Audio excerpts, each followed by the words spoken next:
Okay, we're gonna sew on the legs for the puppy right now, and it's the same method that I use for the bunny as well. The back legs are a little tiny bit different, but not much. So what I'm gonna do is I want to make sure that I've got it placed where I want it to be. So the inclination is to always go up too high for me. And I know about how much of the rear end I want to see. I could mark this with a pen, but we're seeing how I do this in the wild. So, this is pretty much how I do it. I'll use my needle, and I've got this threaded up with a double of pearl cotton. And I've got my buttons and my legs right here. And then I do kind of this little weird wiggly roundy thing. Okay, that's where I know that first needle is going to go into. Take that one off. And then I do this thing. I don't know if I can quite do it here. I try because this piece is so long. Here we go. I also have to do it kind of backwards. Okay. Because if you look here, you can see, remember, felt moves. Drink. This isn't quite as even as it was before. So you can see the space from here to here, and then the space from this seam up is a little different. What I'm going for is something that looks even or straight going horizontally in several different directions. Like here, I can tell it's not going correctly. So I'm going to move it so it looks better this way. Then I go back and check. Okay, it looks better that way. Looks better that way. Looks better that way. Okay, I think I'm in a good spot. I think we're in a good spot. Okay. Then I pull through completely. So you can see I've got a knot there. Yeah, I'm going to cover that up. I don't care. Now, I always have to remember I have different legs. I can't just if I made it all out of the same color, it would be okay. The legs really wouldn't matter all that much. But you have to remember, and I occasionally, if I'm working too fast, will forget, I have one leg for the right, one leg for the left. So now what I do is I take my button and I decide this one has these are remnant buttons. Can you see how it's got printing on it? I don't want to see that. But I like the color, so I'm just going to flip it upside down. I think it's prettier from the other side. And this is the part of putting these pieces together that seems to kind of, it's not very pretty and it's not very exact. Gone through the knot or through the button, and I'm coming back up through. I want to make sure I always want to make sure I'm not splitting that side or stabbing through the pearl cotton. Okay, the first thing this stuff does, it'll twist on me, and that's okay. But I need to be aware of it because that's when I get what I call stupid knots. Stupid knots are just when the fibers are becoming twisted, more twisted than they already are because they're twisted together. So, okay, we look pretty good. I've got it tight, and I usually give it another little tug to make sure that there's no bubbling there. Okay, now what I'm going to do is I'm going to take this one, double check it. There's no writing on either side, so I'm going to use the front side for this one. This one blends a little bit more than I'd like, but I think it goes nicely with this, and I think the reason for choosing this very kind of raspberry kind of shade to stitch with is to make the button show up a little bit more. So you can see here, again, everything just kind of seems to be kind of loosey-goosey together. And it's really kind of annoying. Okay, so now you can see I still have a little bit of a loop there. I'm going to pull that. I don't want any of those stinky little loopy things, little extra bits. Okay, now I'm going to go back in. Now once I do this, everything is pulled together. And more often than not, this is what I'm doing a lot of. I'm stabbing and going, okay, where am I? I need to be over. I need to be over. I need to be over. No, I'm still a little too far over. There, I don't want that one. I want that hole. Okay, And that's one of the reasons I use the big long dull needle.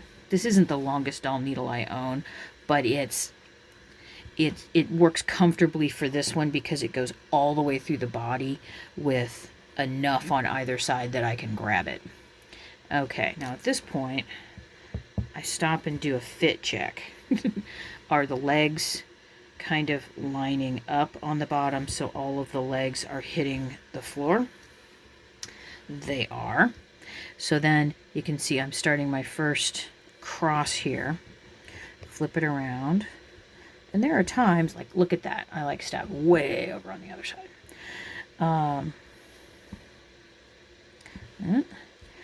This is probably the most unfun thing to watch. Okay, there we go. Oh, wrong hole. Wrong hole. Wrong hole. There we go. And I have to admit, it does make my fingers ache a little bit. Okay, and I'm always stopping and looking to make sure that I've got everything positioned where I want it. I don't want any knots. I don't want anything popping up in the wrong place. I'm trying to keep everything neat and tidy. Oh, and then before I forget, this is probably about 1 meter of pearl cotton.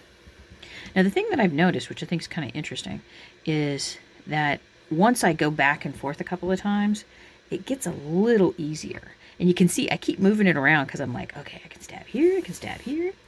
Okay, watch on the other side. Make sure nothing's awful is happening. Okay, and what I aim for, depending on the size of the needle, and you can see here as a dull needle, these go through here pretty easily. This is 8, size 8 pearl cotton. I have used larger ones, and I can't get back and forth as much. But I try to do back and forth at least 4 times. Now, sometimes I don't use the buttons. I like using the buttons because I think they're pretty, and I have a thing for buttons. That's just me. Okay, now you can see how that did that. That's annoying. That's not amore. That's annoying. So I have to try and find out which one it is, give it a tug, straighten this out. I keep disappearing off camera because I'm trying to figure out where I am. Now, looking at this, I need to go, I forget which one I'm going to be doing. Well, it's going to be that one. But the more I go back and forth, the more the needle just wants to follow the path that the pearl cotton has been, which is kind of nice. However, there are times in which if I'm like really super stressed out, like I'm super relaxed this morning, no problems. If I were stressed, I'd not be doing this because this would just be an act of aggravation for me. I would be better off spending my time elsewhere. Okay, I'm going to go back through one more time. And you're probably saying to yourself, but you have got a ton of cotton left. And I'm like, well, it's really not a ton. It's about 40 centimeters. So about 1 foot and some change.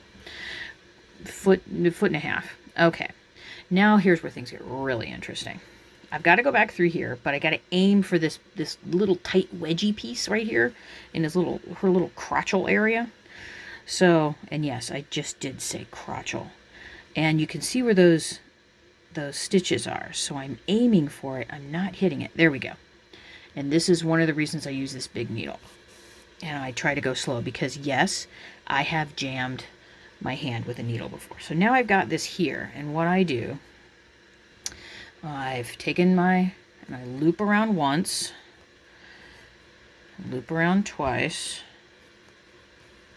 loop around 3 times, and tie a knot. Why do I do that? Well, 3 times a charm. 3 is one of my lucky numbers. And I do this on both sides because I am weird and I like things to be even. But another thing that I noticed when I started doing this method many, many, many years ago is that, 1, it also hides the stitches and kind of bundles them up. 2, and 3. So now we're down to about 20 centimeters. So I used up a nice hunk of that. And then if you look in here or from any other angle, see now it's all nice and neat in there and they're wrapped. So now I need to hide this knot. So I'm just going to come up through, make sure I pull all the way through. And then because this is a double, I'm going to pull it and get that little hole right there. And I'm going to do one, hide that, two, come here you, scratch, scratch, scratch, and 3. Because 3 is one of my lucky numbers, and I like 3s. And now I can pull.